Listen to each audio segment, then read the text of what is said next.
On the day that the 5th BRICS summit opens in Durban, South Africa, the BRICS being Brazil, Russia, India, China, and South Africa, we are looking at the relationship between China and Africa. China, whose president making his second foreign trip abroad to the continent. With us, Solange Guo-Chatelard, who is with CERI, the research arm of the French Political Science Institute, Sciences Po. Adama Gaye, Senegalese political scientist, author of China, Africa, the Dragon and the Ostrich, and economist Alexandre Kateb, whose book, The New World Economies, How the BRICS Changed the World, is published in French for now. Yes, Perhaps hopefully soon in English and other languages as well. Okay, hopefully soon in other languages. Before the break, actually, I just want to pick up on this point. Solange Guo-Chatelard was mentioning how most of the Chinese people in Africa have nothing to do with what's going on at the top. And you were telling us before that when you'd go to Algeria, you've noticed that firsthand. Definitely, they have an incredible capacity to adapt to local conditions and to get integrated in the host countries. The Chinese I met, even in the most remote towns in Algeria, they spoke Algerian dialect. Sometimes they married with Algerian women, so they were not really seen as a problem, but more as a solution to the problems of this country. Adama Gaye, does it work both ways? The Africans who go to China, how are they received? It's a bit complex because the Africans sometimes they feel that they are like coming from Mars. That the Chinese, they look at you, they smile. You don't know whether it is a smile of racism or it is a smile of ignorance or curiosity. On the one hand. On the other hand, you see the Chinese, the Africans mostly in areas where they can export products to Africa, like in Guangdong or in Yiwu in the Zhejiang province. So they are not really involved with the Chinese. So there is somehow a cultural barrier that also I see, contrary to what our friend just stated, in places like Zambia or other African countries. I tried to look at the Chinese and talk to them. Somehow, the reaction is not always very enthusiastic. And if you go to Chinese embassies, they are not always very open to their African hosts. And sometimes even I've seen some attitudes that are problematic and which have been criticized. I think that there is a long way to learn in the relationship if it has to become a truly win-win relationship. You mentioned how there's a bit of reticence, lots of heads turned by a column that was posted in the Financial Times by the Nigerian Central Bank governor recently, Sanusi Lamido, saying, China takes our primary goods and sells us manufactured ones. This was also the essence of colonialism. The British went to Africa and India to secure raw materials and markets.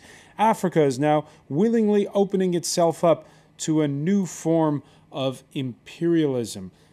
Solange Guo-Chatelard, were you surprised by that column in the FT?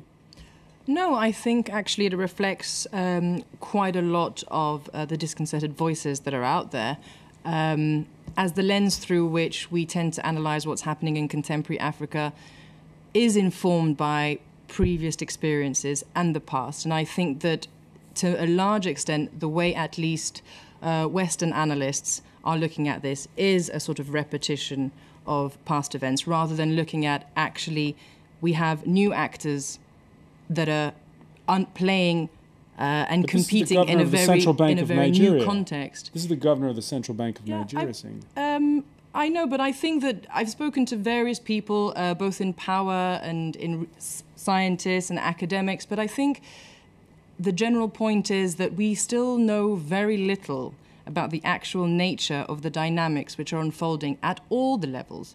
On a financial, political, diplomatic, human level.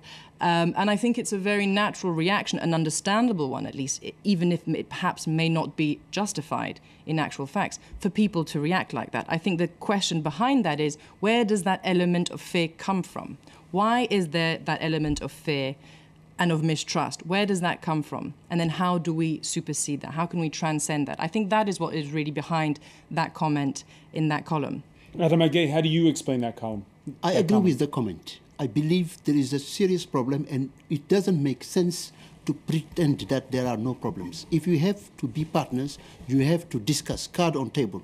The reality is these days that the Chinese, when they come, they only want to talk to some officials, and somehow you find so many Africans who are willingly corrupt leaders, willing to sell out their countries and facilitate the inroads of China into Africa. This is not acceptable. We have to have a relationship that is truly balanced. When you mention win-win relationship, it has to be truly win-win. But you cannot be authorized to come in, take the natural resources, and come and mention that we are giving you $20 billion.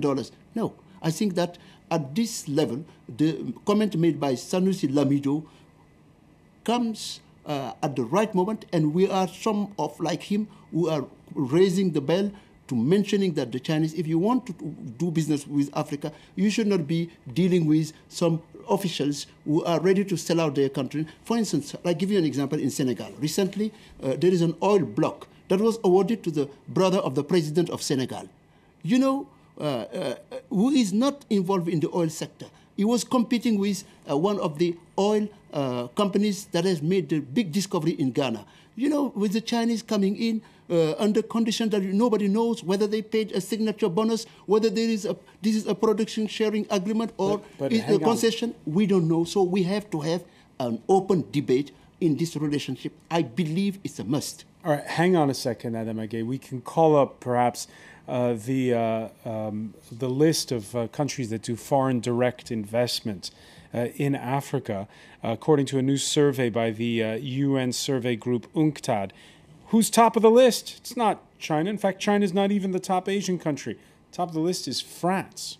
And the French, too, make business deals in Africa. Don't worry, we are not saying that what they've done is right. What we say is this is a new day. We want new form of relationship, whether with the new kids in town, which is China, or with the past. And it is essential that as we are starting afresh, knowing that we have not succeeded, we have to discuss in an open. And that is the basis under which the Chinese relationship will escape this backlash that is rising already. Alexandre Kateb, this call to transparency, yes, I how think, how far should it go here? I think this call to transparency, it's you cannot see China as the elephant in the room. The relationship has to be balanced, but the responsibility of this rebalancing lies not only within China but also with the African leaders, as Adama said, and they have to get used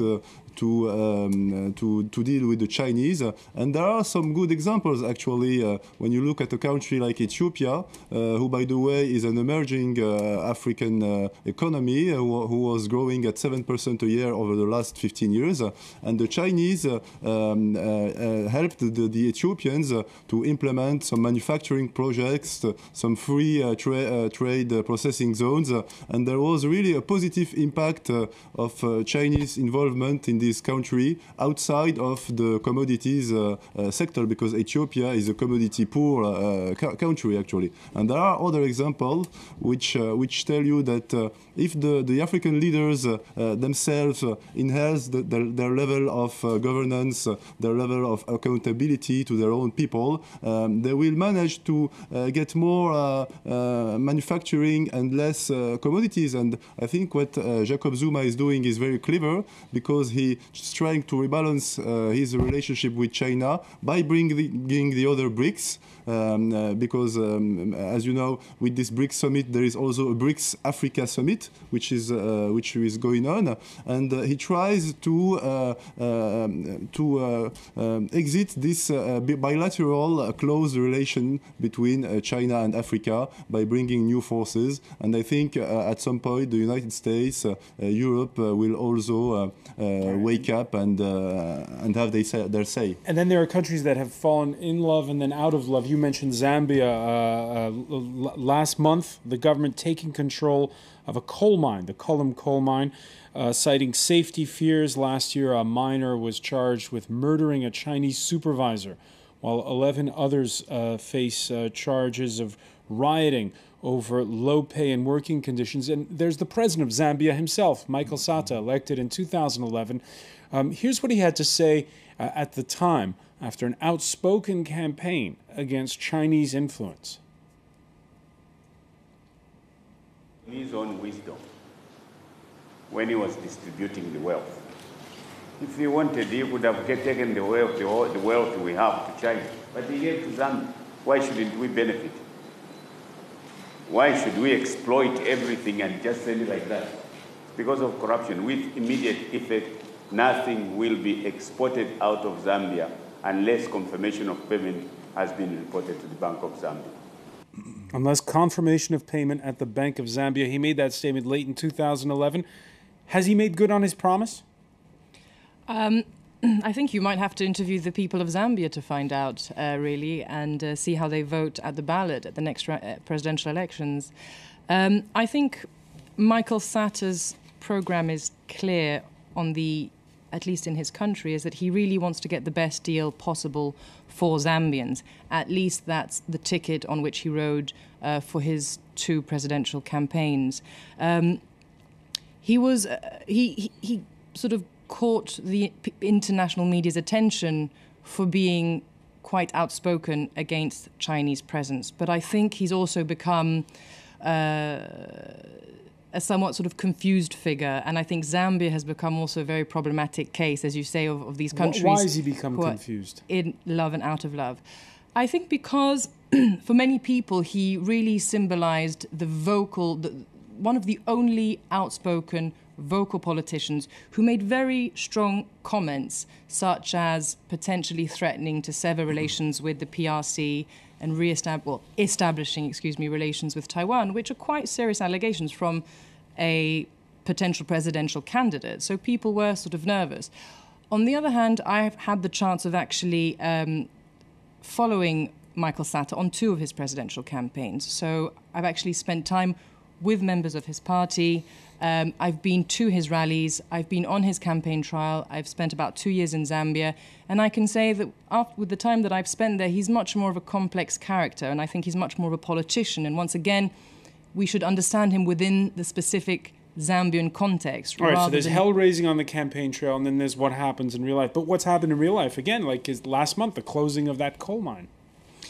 Again, I think what's very interesting is that what's happened... Sorry, not the closing, the taking over. The taking over. What's happened with that coal mine, I think, is really very similar to what's happened with the case of Zambia and the way it's been instrumentalized by the different people who really want to peg their specific message and agenda on a story that is unfolding and of which we understand very little, fundamentally. The coal mine is a very interesting case. It's run entirely by private investors, by private Chinese investors. I think the issue fundamentally is one that boils down to labor relations, which is an issue that is faced by all different companies throughout Africa, and it's certainly not an ethnic or a national issue, but it has become one. It has blown out of proportion, and it has been used as a hot point for bad Chinese practices across the continent. And I think, once again, it's very important to resituate that into context. I think from what I've heard on the ground, both from the Chinese and the Zambians, they're actually quite relieved that this sort of thorn on their side could be taken out. Everybody wants to move forward. I think fundamentally this is the issue. The Chinese and the Zambians and the workers and the managers and the investors want to move forwards on this issue. Right, so how do we build the roadmap? And that's, I think, what we're at now. Adamage, do you agree there's a tinge of China bashing on the part of politicians for political purposes? Most likely, and it makes sense because it's easy to gain vote like that. That's populism that exists everywhere. But you have to go beyond that temporary situation and look at the broader picture. And what we are seeing now unfolding, as is attested to by the BRICS summit, is that we are seeing a shift in the relationship with Africa, between Africa and the rest of the world. In the past, you have neoliberal policies, that's the Washington consensus, that you have to follow what the IMF would dictate to you. Now you are seeing these state-centric, capitalist-driven countries like China, like India, coming into Africa with a different approach. Will this new approach work or not? Probably it will work.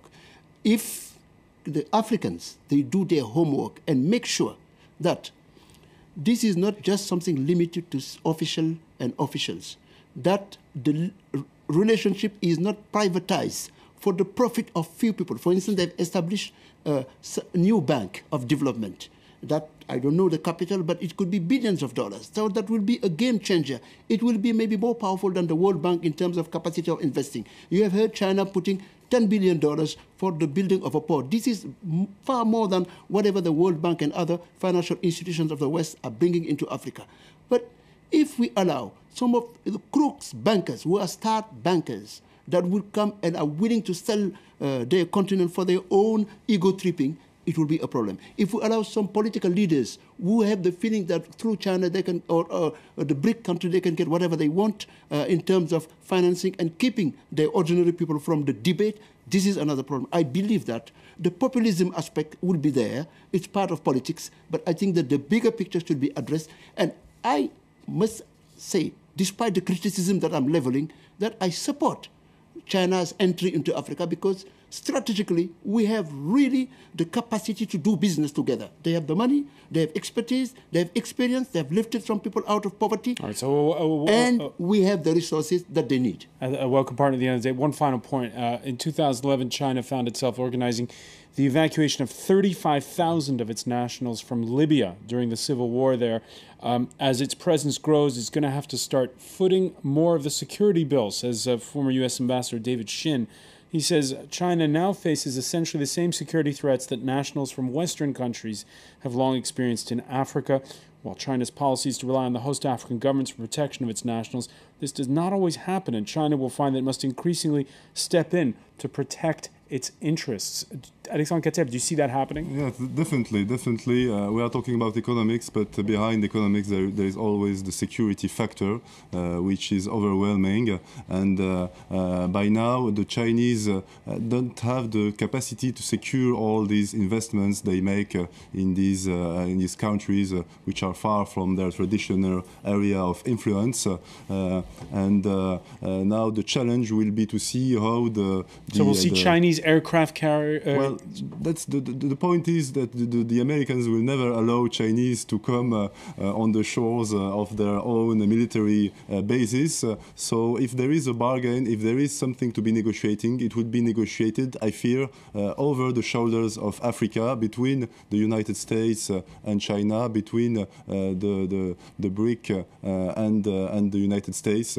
And this is actually what is sad about it. As long as the Africans themselves don't integrate and don't become replicate the Chinese experience and don't become strong and independent. On that front, it's still going to be the outside. They're going to be spectators more. Exactly. Unfortunately, we're out of time. We're going to have to leave it there. But I want to thank all of you, Adam Agay, Solange Gur-Chatlar, Alexandre Kateb. Thank you for being with us here in the France 24 debate. And we didn't.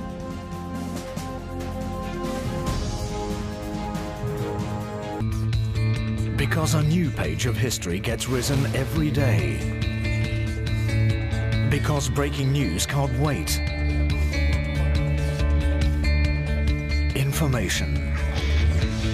Everywhere. In all situations. On every subject. Understanding the world. Imagining the world.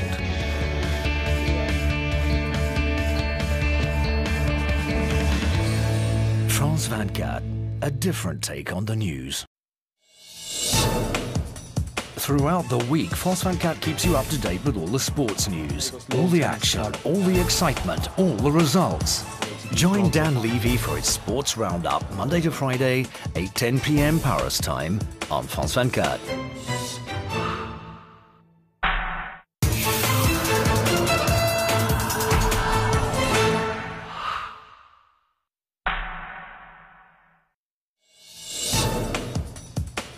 Join us on Health this week as we're taking a ride with the blind community. From artificial retinas to driverless cars, scientists are making the impossible seem possible, and only seeing is believing. Don't miss Health, Sunday 11:45 a.m. Paris time on France 24.